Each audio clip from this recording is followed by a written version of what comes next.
Hello guys, welcome to share Bazaar. Market ICICI और federal दोनों की तरफ से। देखिए, सबसे पहले आईसीआईसीआई बैंक की बात करें और बेस्ट ऑफ द लॉट है और आईसीआईसीआई बैंक के रिजल्ट्स डिसाइड करेंगे आपकी बैंक निफ्टी का परफॉर्मेंस और ओवरऑल बैंकिंग सेक्टर का परफॉर्मेंस। एनआईआई की बात करें तो केवल 9% की ग्रोथ है और प्रॉफिट में लगभग 6-6.5% की ग्रोथ आपको आती हुई दिखाई पड़ेगी। और ऑब्वियसली पिछले साल का बेस बड़ा है और कहीं ना कहीं ये जो प्रोविजनिंग का फैक्टर है जो बहुत हाई हो रहा है बहुत सारी प्राइवेट बैंक्स में, इसके कारण भी प्रॉफिट पे थोड़ा बहुत डेंट होने की संभावना है। की रिजल्ट रेशियोज जो अपने को ध्यान देने हैं, सबसे पहले डिपॉजिट ग्रोथ और लोन ग्रोथ 14 से 15% के आसपास रहेगी और net interest margin 10 basis points घट के 4.3% के आसपास आने का अनुमान है। ऑब्वियसली जो क्रेडिट कॉस्ट है, जो ओवरऑल एसेट क्वालिटी है, इस पे नज़र रखने की खास ज़रूरत रहेगी। इसके अलावा फेडरल बैंक, ये भी बैंक का नंबर रिपोर्ट करेगा और जो क्वार्टरली अपडेट था यहाँ 15% का एडवांसेस ग्रोथ, 15% का डिपॉजिट ग्रोथ बैंक ने ऑलरेडी डिस्क्लोज कर दिया, तो वहाँ कोई सरप्राइज नहीं होगा। जो नेट इंटरेस्ट इनकम है वो अनुमानित है लगभग 15% से ग्रो होगी 2360 करोड़ के आसपास। प्रॉफिट बिल्कुल फ्लैट रहेगा, पिछले साल एक वन ऑफ लार्ज बेस है, उसके कारण 960 करोड़ के आसपास आप प्रॉफिट एक्सपेक्ट कर सकते हैं। Growth wise loan growth company ने 20% डिस्क्लोज की है, 15% की डिपॉजिट ग्रोथ रही है। हालांकि अगर हम बात करें क्रेडिट ग्रोथ की तो वो काफ़ी शानदार रहेगी, लेकिन मार्जिन्स पे नज़र रहेगी। देखिए, मार्जिन्स पे अगर कोई टाइप का प्रेशर आता है तो मार्केट अप्रिशिएट नहीं करेगा। और जो एसेट क्वालिटी है, खास करके जो इनका गोल्ड लोन बिजनेस है, यहाँ किस तरीके के ट्रेंड्स आ रहे हैं वो काफ़ी जानना इंपॉर्टेंट होगा प्रीव्यू के लिहाज से। ओके, तो आईसीआईसीआई बैंक और फेडरल बैंक का ये दो नंबर्स पर नज़र रहेगी। भारती एयरटेल ये भी एक स्टॉक है जिस पर हमारी नज़र रहेगी और सिंस दिल्ली बेस्ड कंपनी है तो दीपाली के पास चलते हैं और जानते हैं कि क्या एक्सपेक्ट करें वहाँ से। दीपाली, क्या एक्सपेक्ट कर रहा है मार्केट? स्ट्रॉन्ग क्वार्टर रह सकता है भारतीय एयरटेल के लिए। रेवेन्यू, एबिटा, प्रॉफिटेबिलिटी, मार्जिन सभी पैरामीटर्स पर ग्रोथ एक्सपेक्टेड है। रेवेन्यूज देखें तो सीक्वेंशियल बेसिस पे 6.5% ग्रोथ देखने को मिल सकती है। 41,000 करोड़ रेवेन्यूज कंपनी पोस्ट कर सकती है। सिमिलरली अगर एबिटा को देखेंगे तो 11.25% की ग्रोथ सीक्वेंशियल बेसिस पे आने की पॉसिबिलिटी है। आंकड़ा रह सकता है 21,930 करोड़ का। प्रॉफिटेबिलिटी का आंकड़ा देखेंगे तो एडजस्टेड पैट सीक्वेंशियल बेसिस पे 57% ग्रो होने की पॉसिबिलिटी है। सिमिलर ग्रोथ वाई बेसिस पे भी देखने को मिलेगी और 4613 करोड़ का आंकड़ा कंपनी रिपोर्ट कर सकती है। सिमिलरली अगर मार्जिन्स को देखेंगे तो एबिटा मार्जिन्स 53.4% पर रहने की पॉसिबिलिटी है, यानी सीक्वेंशियल बेसिस पे लगभग 2.25% की ग्रोथ देखने को मिलेगी। स्ट्रॉन्ग क्वार्टर इसलिए रहेगा क्योंकि टैरिफ हाइक का बेनिफिट मिलेगा कंपनी को। जुलाई 2024 में कंपनी ने टैरिफ हाइक किया था तो उसका रिफ्लेक्शन टॉप लाइन पर देखने को मिल रहा है और इनफैक्ट आमतौर पर जब टैरिफ हाइक होता है तो 2 से 3 क्वार्टर लगते हैं फुली रिफ्लेक्ट होने में रेवेन्यू साइड पर, तो आने वाले क्वार्टर्स में भी इसका इंपैक्ट देखने को मिलेगा। इसके अलावा अर्पू ग्रोथ काफी अच्छी एक्सपेक्टेड है। 9% के आसपास का जंप अर्पू में रह सकता है। सीक्वेंशियल बेसिस पे ये 210 से बढ़कर 230 के आसपास आने की पॉसिबिलिटी है। ऑल्दो अगर अलग अलग सेगमेंट्स देखेंगे भारतीय एयरटेल के तो मोबाइल बिजनेस में स्पेशली जो टोटल सब्सक्राइबर्स है वहां पर डिक्लाइन देखने को मिल सकता है 12 लाख के आसपास का सिम कंसोलिडेशन की वजह से। लेकिन जो एयरटेल बिजनेस है वहां पर अच्छी ग्रोथ एक्सपेक्टेड है 12% के आसपास की। होम ब्रॉडबैंड रेवेन्यू में भी 5.5% की ग्रोथ सीक्वेंशियल बेसिस पे देखने को मिल सकती है और ब्रॉडबैंड यूजर्स में इजाफा भी देखने को मिलेगा इस क्वार्टर के दौरान। अगर अफ्रीकन बिजनेस की बात करें तो नाइजीरियन करेंसी वॉलेटाइल रही है, इसीलिए अफ्रीकन कारोबार भी थोड़ा वॉलेटाइल यानी फ्लैटिश ग्रोथ ही वहां रह सकती है 1% के आसपास की सीक्वेंशियल बेसिस पे। लेकिन टैरिफ हाइक, अर्पू ग्रोथ और इंडिया वायरलेस बिजनेस ये 3 स्ट्रॉन्ग साइड पर रहेंगे जिसके कारण अच्छे नंबर्स एक्सपेक्टेड हैं भारतीय एयरटेल से।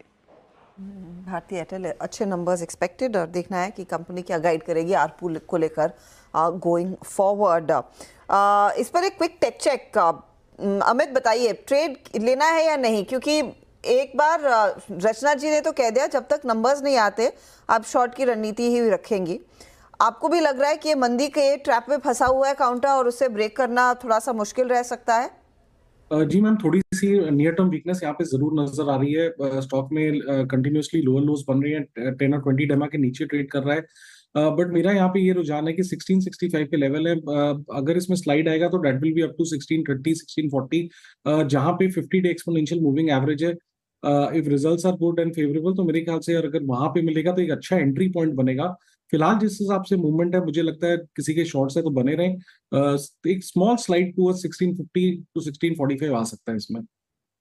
ओके, चलिए अब एक और नंबर, सन फार्मा, ये भी इंडेक्स का स्टॉक है। कंचन से जानते हैं क्या एक्सपेक्ट करें। कंचन, क्या एक्सपेक्ट कर रहे हैं? जी, नंबर्स हमें स्टेडी देखने को मिल सकते हैं। अगर रेवेन्यू की बात करी जाए तो 8% का इजाफा यहाँ पे एक्सपेक्टेड है, एबिटा में भी 12%, अगर मार्जिन देखें तो 2% तक हमें बढ़ते हुए दिखाई दे सकते हैं। At the same time profitability की बात करी जाए तो 13% यहाँ पे हमें प्रॉफिटेबिलिटी भी बढ़ती हुई दिखाई दे सकती है। अगर इनकी बात करें स्पेशलिटी प्रोडक्ट की तो यहाँ पे हो सकता है कि हमें एक स्टेडी इंक्रीज मूवमेंट देखने को मिले और ये Y-on-Y बेसिस पे 17% तक बढ़ते हुए दिखाई दे सकते हैं। अब जो इनका डोमेस्टिक फॉर्मुलेशन है वहाँ पे भी हमें Y-on-Y बेसिस पे 12% की ग्रोथ संभव है। इसके अलावा इनका जो यूएस मार्केट के अंदर लॉन्च के ऊपर एक क्लैरिटी आना बहुत जरूरी है और वो लॉन्च है डिरोक्सोलिटिनिब का। बेसिकली इनको ऑलरेडी अप्रूवल तो मिल गया था लेकिन इस टाइम पे कुछ लीगल प्रॉब्लम से गुजर रहे हैं, जिसके चलते ये वाली जो कमेंट्री है, ये वाला जो क्लैरिफिकेशन है वो बहुत ज्यादा जरूरी रहेगा सन फार्मा के लिए। इसके साथ ही साथ इमर्जिंग मार्केट में ब्रांडेड जेनरिक को लेके मैनेजमेंट की क्या कमेंट्री आती है, ये खासा ध्यान में रखना है। अब बात कर लेते हैं की फोकस पॉइंट की, क्या ध्यान में रखने वाली चीजें हैं। स्पेशलिटी प्रोडक्ट के ऊपर मार्जिन्स किस तरीके के दिखाई देते हैं, कॉम्प्लेक्स जेनरिक के ऊपर मैनेजमेंट की तरफ से किस तरीके की कमेंट्री आती है, साथ ही क्लिनिकल डेवलपमेंट के लिए कंपनी R&D के एक्सपेंडिचर में क्या चेंजेस करती है। तो ये सारी चीजें जो फोकस में रखने वाली होगी, लेकिन ओवरऑल नंबर हमें हो सकता है कि स्टेडी देखने को मिले। ओके, नंबर शायद स्टेडी देखने को मिले सन फार्मा के। रचना जी, इसमें कोई ट्रेड है क्या? क्योंकि एटलीस्ट फार्मा एक स्पेस है जहां थोड़ा मार्केट फिर भी उतना बुरा नहीं है। जी, अगर इसमें ट्रेड लेने की कोशिश करेंगे तो आपको ऐसे लगाना होगा 1850 पे। अगर लॉन्ग साइड पे जा रहे हैं तो ट्रेड लेना हो तो इसमें शॉर्ट साइड पे ज्यादा बेहतर ट्रेड मुझे नजर आ रहा है, क्योंकि मेरे हिसाब से यहाँ पे 1850 का लेवल टूटना चाहिए और डाउन जाना चाहिए ये 1800 की तरफ। ना जी, आपने डिसाइड कर लिया कि सिर्फ शॉर्ट ट्रेड ही देनी है मार्केट में, लॉन्ग देना ही नहीं है? नहीं, ऐसा डिसाइड करके तो मार्केट कभी बैठने नहीं देता, क्योंकि हम होते कौन है डिसाइड करने वाले, वो तो मार्केट डिसाइड करता है। पर चार्ट्स ऐसा ही कह रहे तो क्या करें। बिल्कुल सही बात कही रचना जी ने, हम कौन होते हैं डिसाइड करने वाले, मार्केट डिसाइड करेगा। और बिल्कुल मीनवाइल थोड़े से सेंस ऑफ शॉर्ट कवरिंग अब आनी शुरू हुई है। जो हश्ता 950 पॉइंट ही बोल रही थी, अब वो 800 पॉइंट ही रह गया हश्ता बैंक निफ्टी पर कम से कम। तो थोड़ी सी तो शॉर्ट कवरिंग है, कुछ साइन है यहाँ पर। आप निफ्टी देखिए ना, निफ्टी थोड़ा रिकवर हुआ है, थोड़ा सा निफ्टी रिकवर हुआ है। आई थिंक 24,000 पर थोड़ा सा एक्सपेक्टेड भी था कि 24,000 के आसपास थोड़ा सपोर्ट आएगा। 70 पॉइंट रिकवर हुआ है, लेकिन कुछ तो रिकवरी है। अब टिकेगी या नहीं, तिनके का सहारा। हाँ बिल्कुल बिल्कुल, है ना, ये वही है स्क्रीन पर आपके। चले काम करते, लेंगे एक ब्रेक और ब्रेक के बाद हर्षा उपाध्याय को जोड़ेंगे, उनसे बात करेंगे कि मार्केट को वो इस समय कैसे अप्रोच कर रहे हैं और ऑफ कोर्स अर्निंग्स पर अब क्या टेक है। ब्रेक के बाद